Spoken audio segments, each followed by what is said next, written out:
मंच पर उपस्थित राष्ट्रीय उपाध्यक्ष विजय जी,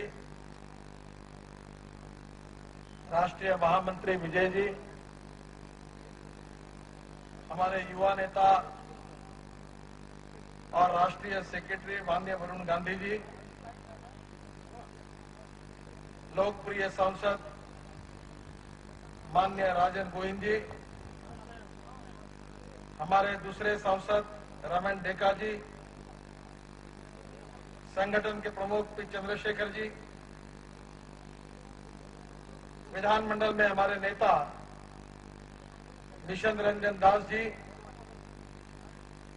मंच पर उपस्थित सभी नेतागण और उपस्थित भाई और बहनों, सबसे पहले आप इतनी बड़ी संख्या में यहां उपस्थित हो, इसलिए मैं आप सबका अभिनंदन करता हूं, आपको बहुत बहुत धन्यवाद देता हूं, आपको बहुत बहुत शुभकामनाएं देता हूं। मैं आज दूसरी बार आसाम में आया हूं। पहली बार जब मैं आया था तो गुवाहाटी में आया था और 2 दिन का कार्यक्रम मेरा था। आज मैं आपके बीच में आया हूं। आसाम की जनता की चेहरे की तरफ देख रहा हूं। जब हेलीकॉप्टर से आ रहा था, जब ब्रह्मपुत्रा का पानी उसका बाढ़ में देख रहा था और मैं कल्पना कर रहा था कि आपको किस प्रकार के दिक्कतों का सामना करना पड़ता होगा। क्या ये बाढ़ रोका नहीं जा सकता? गुजरात में भारतीय जनता पार्टी की सरकार है और बाढ़ के कारण करोड़ों का नुकसान होता था, तो गुजरात के भारतीय जनता पार्टी की सरकार ने, नरेंद्र मोदी जी ने नदियों को इंटरकनेक्टिविटी ऑफ रिवर्स, नदियों को जोड़ने का काम किया। गुजरात में बाढ़ नहीं आता तो गुजरात के किसानों को खेती के लिए पानी मिलता। वहां कृषि दर 14% हो गया। पर आसाम में क्यों नहीं हो पाया? 1947 से लेकर आज तक 63 साल का जमाना बीत गया है। कांग्रेस ने वादे किए थे, कभी 20 कलमी कार्यक्रम आया, 5 कलमी कार्यक्रम आया, गरीबी हटाओ का नारा दिया गया था। किसकी गरीबी दूर हुई है? आम आदमी की गरीबी दूर हुई है। आज तो हालत ऐसी है कि हमारे देश में हर साल 58,000 करोड़ रुपए का अनाज सड़ता है, पर हमारे गरीब एक समय की रोटी नहीं खा सकते। ये देश की हालत है। देश के सुप्रीम कोर्ट ने सरकार को आदेश दिया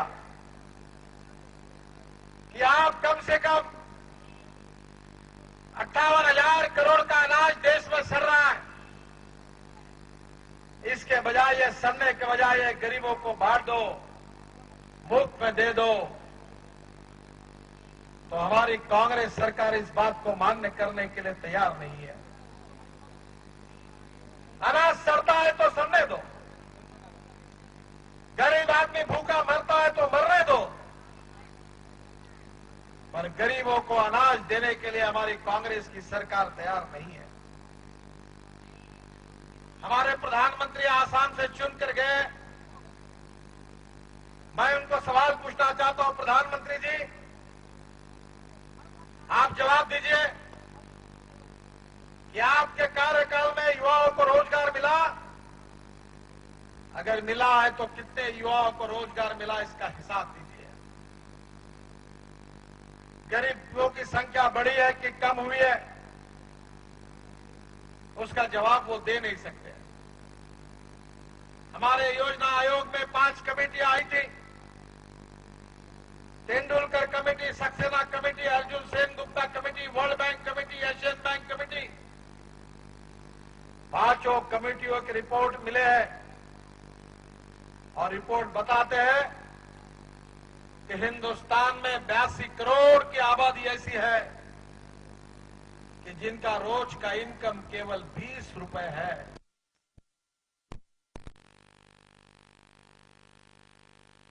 मुझे बताइए कि 20 रुपए प्रतिदिन अगर उत्पन्न होगा, इनकम होगा,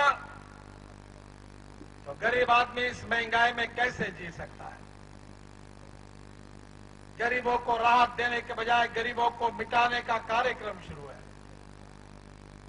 10 लाख से ज्यादा किसानों ने आत्महत्या की है।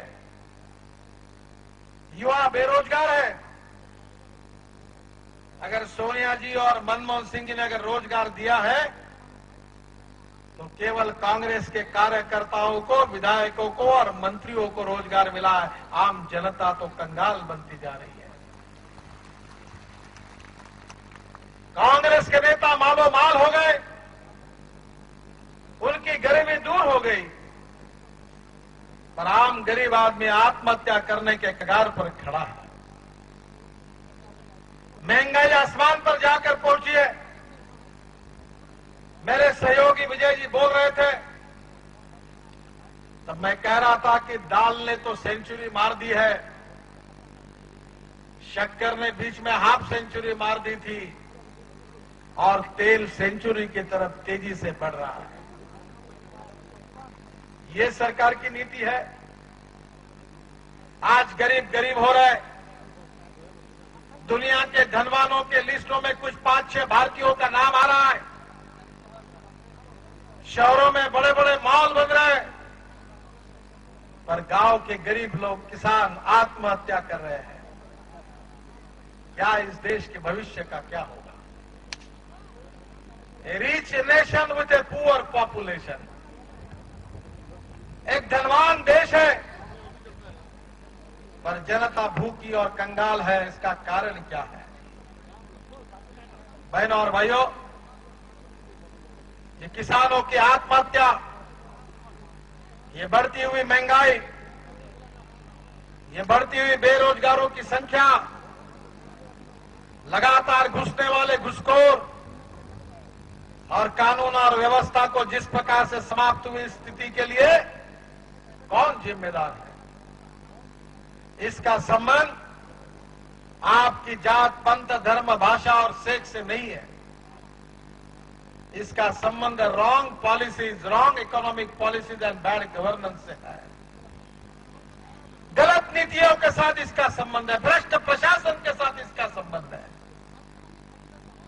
आसाम के सरकार में भ्रष्टाचार हुआ, अरुणाचल में भ्रष्टाचार हुआ, सीबीआई की इंक्वायरी के लिए शुरू है। क्या किया है सीबीआई ने? मैंने तो सीबीआई का नाम कांग्रेस ब्यूरो ऑफ इन्वेस्टिगेशन करके रखा है। ये यूपीए सरकार का सबसे बड़ा अलायंस पार्टनर है। जब कांग्रेस पार्टी और यूपीए सरकार अड़चन में आती है तो विपक्ष के नेताओं को डराने के लिए सीबीआई के फाइल का उपयोग किया जाता है कि हमको मदद करो, नहीं तो आपको अंदर डाल देंगे। विपक्ष के को डरा डरा कर सीबीआई का उपयोग किया जाता है। अपने विरोधियों को समाप्त करने के लिए सीबीआई का उपयोग हो रहा है। पर आसाम के घोटालों की जांच क्यों नहीं हो रही है? अरुणाचल के घोटालों की जांच क्यों नहीं हो रही है? सीबीआई रिपोर्ट क्यों नहीं दे रही है? इसका सीधा कारण है कि भ्रष्टाचार में जो लोग फंसे हुए हैं वो कांग्रेस पार्टी से अपना संबंध रखते हैं, इसलिए सीबीआई उनके ऊपर कोई कार्रवाई नहीं करना चाहती है। आप चिंता मत करिए, समय बदल रहा है।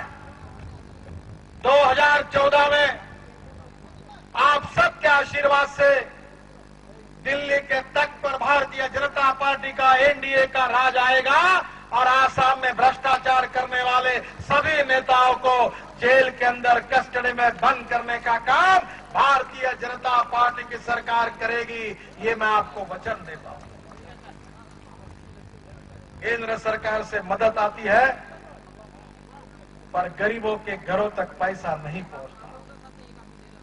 अच्छी योजना है, पर गरीबों को योजना का फायदा नहीं मिलता। आज देश की स्थिति बहुत खतरनाक है।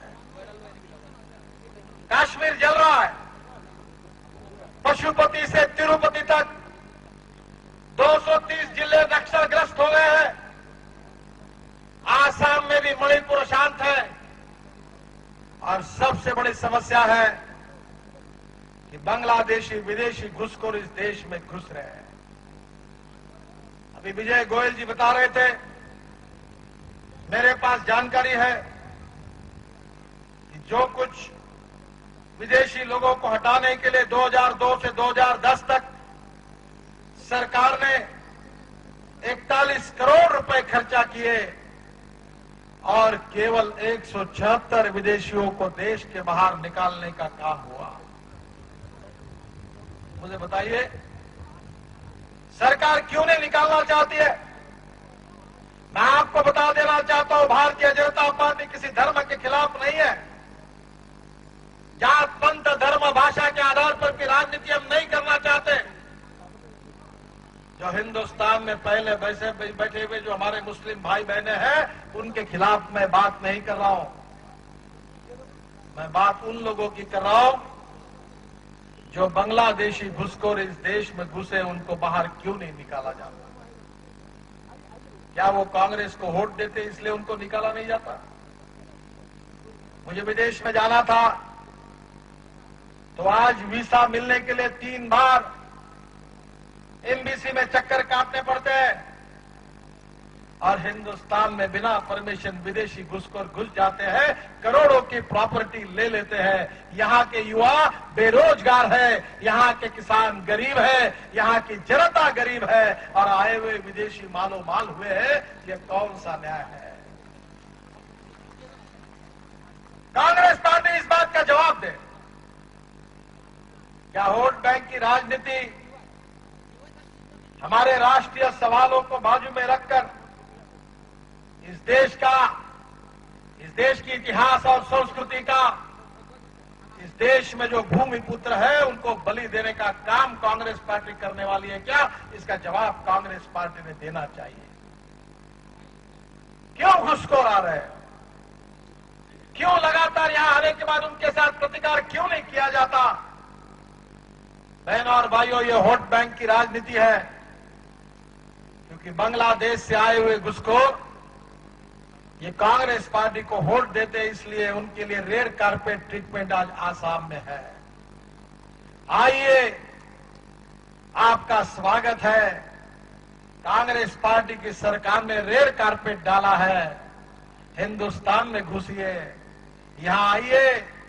आसाम के युवाओं को रोजगार नहीं मिला तो चलेगा, आसाम की जनता गरीब रहेगी तो भी चलेगी, आसाम के लोगों के अधिकारों का हनन होता रहेगा तो होता रहेगा। पर आप केवल आइए और पंजे पर मुहर लगाइए, कांग्रेस का साथ दीजिए। आपका स्वागत करने के लिए हम तैयार हैं। ये कांग्रेस पार्टी की नीति है। क्या आप इसको रोकना चाहते हैं? क्या आप आसाम को बचाना चाहते हैं? बहनों और भाइयों, भारतीय जनता पार्टी की ओर से मैं वचन देता हूं कि अगर आसाम को बचाना है, बांग्लादेशियों से ये घुसखोर आ रहे हैं, इनको रोकना है, तो आसाम में भारतीय जनता पार्टी के नेतृत्व में शासन बनाइए। मैं आपको वचन देता हूं कि इन बांग्लादेशी घुसखोरों को सम्मान के साथ उनके देश में वापस भेजने का काम भारतीय जनता पार्टी करेगी। आज आप भूखमरी गरीबी का सामना क्यों कर रहे हैं? इसका कारण है, पहले ही यहां गरीबी है, भूखमरी है और ऊपर से यह आबादी बढ़ रही है। जब जब कांग्रेस पार्टी का शासन रहा है, तब तक महंगाई रही है, इन्फ्लेशन रहा है। जब दिल्ली में जनता पार्टी का शासन था, तब महंगाई भी नहीं थी, इन्फ्लेशन भी नहीं था। जब मनमोहन सिंह जी की और सोनिया गांधी की सरकार आई, महंगाई और इन्फ्लेशन बढ़ता गया, घुसखोरी बढ़ती गई, देश की एकता और अखंडता खतरे में आई। वोट बैंक पॉलिटिक्स ने इस देश के जनता के भविष्य को कुचल डाला है। और इसलिए बहनों और भाइयों, मैं आपको जगाने के लिए आया हूं। विदेशी घुसखोरों के खिलाफ बात करना ये किसी मजहब के खिलाफ बात करने वाली बात नहीं है। अगर भारतीय जनता पार्टी मुसलमानों के खिलाफ रहती तो इस देश के श्रेष्ठ वैज्ञानिक डॉक्टर अब्दुल कलाम साहब को अटल बिहारी वाजपेयी और अडवाणी जी हिंदुस्तान का राष्ट्रपति कैसे बनाते हैं। डॉक्टर अब्दुल कलाम साहब को भारतीय जनता पार्टी ने हिंदुस्तान का राष्ट्रपति बनाया। बहनों और भाइयों, यह देश की अस्मिता का सवाल है। और इसलिए आने वाले चुनाव में जो 10 साल से ये जो सरकार यहां काम कर रही है, ये भ्रष्टाचार से लिप्त है। ना आपके पास रेशन का अनाज पहुंच सकता है, महंगाई आसमान पर जाकर पहुंची है, बेरोजगारी बढ़ रही है और बांग्लादेशी घुसखोरों की संख्या दिन ब दिन बढ़ रही है। ये सरकार इसको रोकना नहीं चाहती। बहनों और भाइयों, आपको अगर इसको रोकना है, आपको अगर इन बातों के लिए जग कर कुछ काम करना है, तो ऐसे नेताओं को, ऐसे पार्टी को और ऐसे सरकार को चुनिए कि जो सरकार घुसखोरी को रोक सकते हैं। और यह संभव है। मैं विदेशों में घूमकर आया हूं, मैंने देखा है कि किस प्रकार से रोका जा सकता है। बहनों और भाइयों, आसाम की परिस्थिति बहुत ही आपके लिए तकलीफ की है। यहां रोड बने नहीं है। जब अटल बिहारी वाजपेयी हिंदुस्तान के प्रधानमंत्री थे तो मेरे अध्यक्षता में उन्होंने कमेटी तैयार की थी और 60,000 करोड़ रुपए की प्रधानमंत्री ग्राम सड़क योजना बनाने का सौभाग्य मुझे मिला। हिंदुस्तान के लाखों गांव में अटल जी की सरकार ने रोड बनाए। ये नेशनल हाईवे जिसके 4 लेन रोड तैयार हुए, 6 लेन रोड तैयार हुए, ये सपना अटल बिहारी वाजपेयी ने देखा, भारतीय जनता पार्टी के सरकार ने देखा, ये रोड बने हैं। और आज मुझे बता रहे थे कि 300 किलोमीटर जाने के लिए 18